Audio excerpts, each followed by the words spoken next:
Dobry wieczór, good evening. Prezentacja będzie w języku angielskim. So, I've made so many mistakes that I didn't think that I could cover them all in a short 10-minute presentation. But I'm going to talk about rejection and embarrassment, lack of self-awareness, problems of leadership, and difficulties with getting down to work. Now, rejection, when I was much younger than I am today, I loved my ideas. I loved the idea of starting businesses. But I absolutely hated people rejecting my ideas. I had my ideas. I was at home in my bedroom thinking up business ideas, but I didn't get out there and talk to people.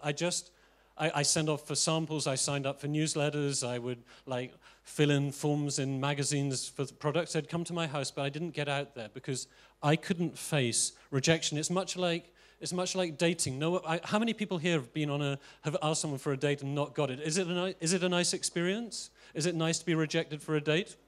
No, it's not. And is it nice to have people tell you your business idea sucks? No, it isn't. So I dealt with this by not talking to people. It's not the right way. There's a famous idea of the lighthouse keeper. The lighthouse keeper is the guy who sits in a lighthouse all by himself. And I say you have to get out of your lighthouse. The lesson is, even if you go out with your idea, you talk to people and they reject it, what you have to do is to say thank you for the feedback. It's much, much less painful to be turned down in a conversation than to start a business and have people not do business with you. And just think about the dating idea. Let's go back to that slide, okay? What's better, to give someone the chance of having the love? You offer them a date and they say no, you both win because at least she had the chance of having a date with you and at least you had the chance. If you never ask, you're never ever going to get. So that's number one. Okay, now if I could ask everyone to shut their eyes. Could you all shut your eyes, please? And I can see some open eyes. Everyone who's ever thought of having a business or has a business, please raise your hand now. Okay, now, keeping your hands up, I want you to slowly open your eyes and look around. Okay, now you can put your hands down. And now I want you to think about how you felt when you had your eyes shut and your hand up. Think about how you felt. And think about, now can people give me the reasons why they wanted to have a business? The why question. What was the ambition? Why did you want to have a business of your own? Can people shout it out? Okay. I decided to help you a little, and I grouped these into, the problem I had was lack of self-knowledge. I desperately wanted to have a business of my own, but I didn't really think about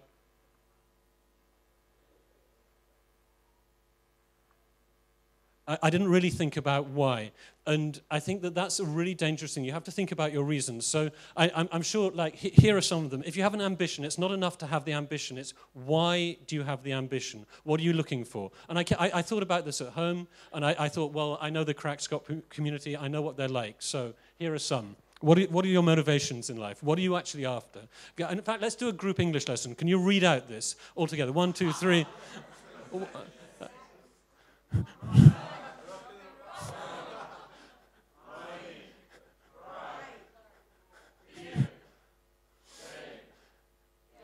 Do you recognize yourselves? I'm sure you do. Okay.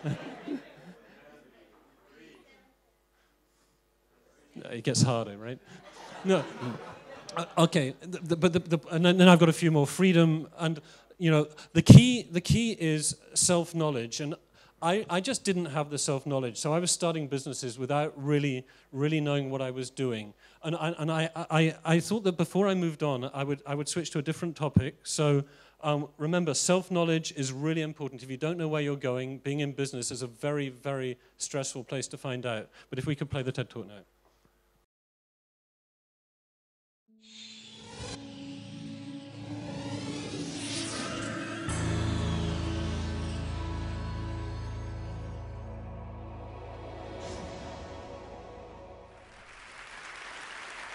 How many people here have heard of TED? So, ladies and gentlemen, at TED we talk a lot about leadership and how to make a movement. So let's watch a movement happen, start to finish, in under 3 minutes and dissect some lessons from it. First, of course, you know, a leader needs the guts to stand out and be ridiculed. There's a golden rule. Maybe I'm more honest to know this what he's by doing heart. is So you have to look at the follow. dancing So here's guy. his first follower with a crucial role. He's going to show everyone else how to follow. Now notice that the leader embraces him as an equal. So now it's not about the leader anymore, it's about them, plural. Now there he is calling to his friends. Now if you notice that the first follower is actually an underestimated form of leadership in itself. It takes guts to stand out like that. The first follower is what transforms a lone nut into a leader.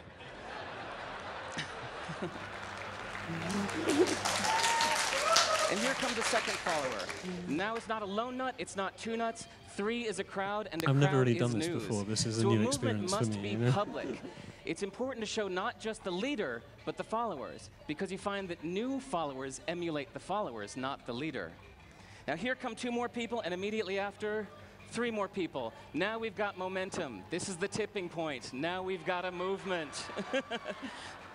So, notice that as more people join in, it's less risky. So those that were sitting on the fence before now have no reason not to. They won't stand out, they won't be ridiculed, but they will be part of the in crowd if they hurry. So, over the next minute, you'll see all of the those that prefer to stick with the crowd, because eventually they would be ridiculed for not joining in. And that's how you make a movement. But let's recap some lessons from this. So first, if you are the type, like the shirtless dancing guy, that is standing alone, remember the importance of nurturing your first few followers as equals. So it's clearly about the movement, not you. Okay, but we might have missed the real lesson here. The biggest lesson, if you noticed, did you catch it? Is that leadership is over-glorified. That yes, it was the shirtless guy was first, and he'll get all the credit, but it was really the first follower that transformed the lone nut into a leader. So as we're told that we should all be leaders, that would be really ineffective. If you really care about starting a movement, have the courage to follow and show others how to follow. And when you find a lone nut doing something great, have the guts to be the first one to stand up and join in. And what a perfect place to do that. You know what, Mateusz? I think we should just skip through to the end of this and get back to the presentation. This is... I really encourage, if there's another thing to learn, it's not really a failure, but I would say it's a really good idea to include TED Talks in your presentations, because then people who haven't seen it before think that's really cool, and then they think you're really cool, and it's not that you... Okay, there are 2 things about this talk that I wanted to draw attention to.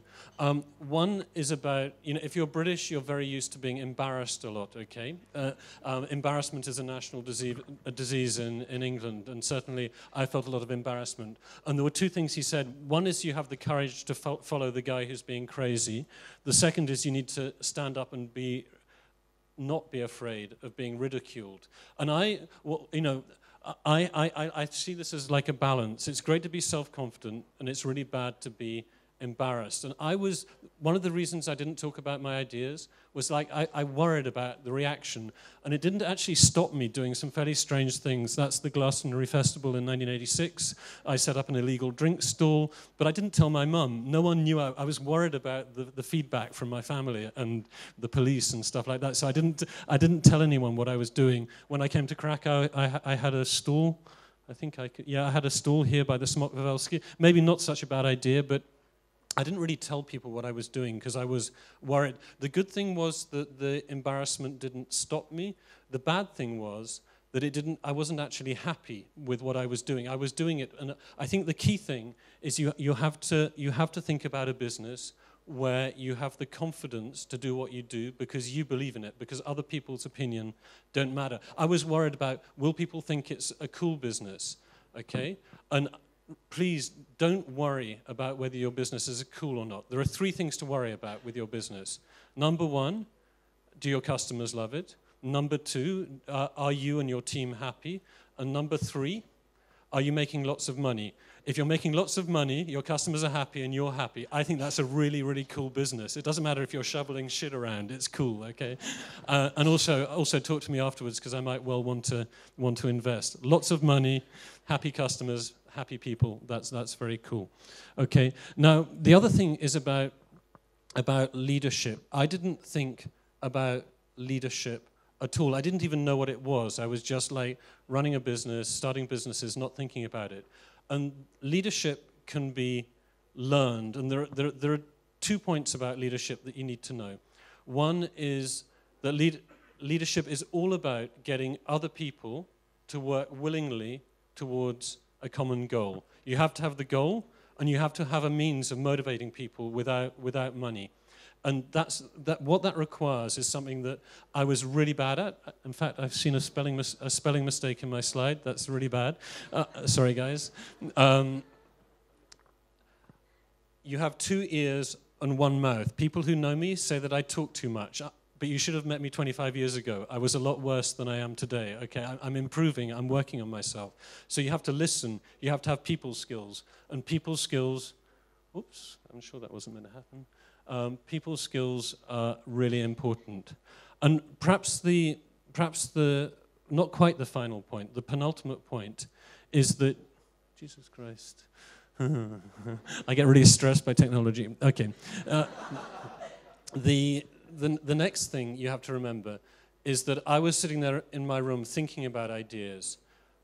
It's really important not to try your business ideas, not to try your non-profit ideas, but to actually get out there and do them. There's a hell of a difference between being a person who does stuff and a person who tries to do stuff.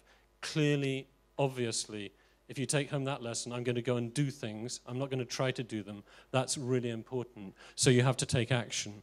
And I'm sure many of you have heard of J.K. Rowling, the lady who wrote Harry Potter after a very failed career. And she came up with this amazing sentence to do with, and I didn't memorize it, but just to say that if you don't risk failure, you might as well not be alive, okay? If you're going to... Failure is the automatic consequence of trying to change the world. And what I would say to you just is very simple. Do what you love.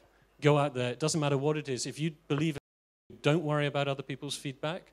Don't worry about fear. Don't worry about embarrassment. Don't worry about shame. Do what you love and people will love you anyway.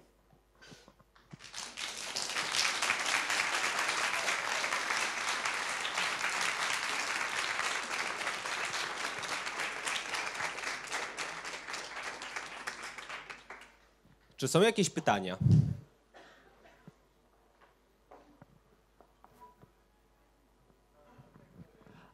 Okay, so the first question is about leadership, and this is something I think about a lot lately.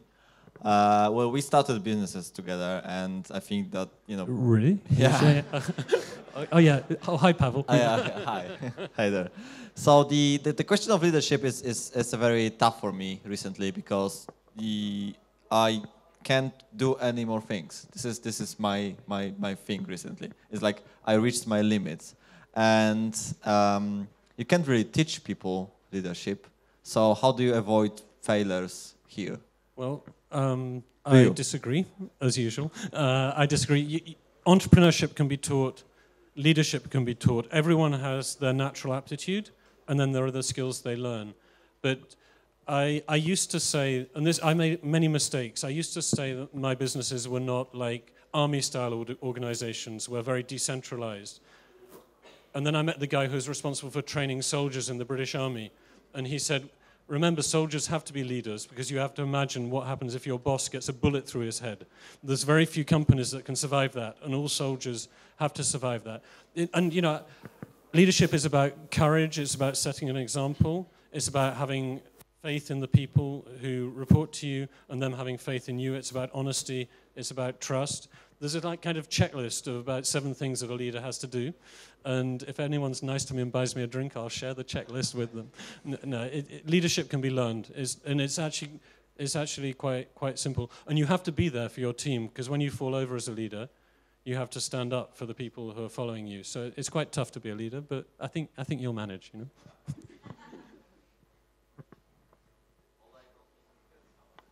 Dziękuję Ci, Richard, za świetną prezentację. Brawa dla Richarda.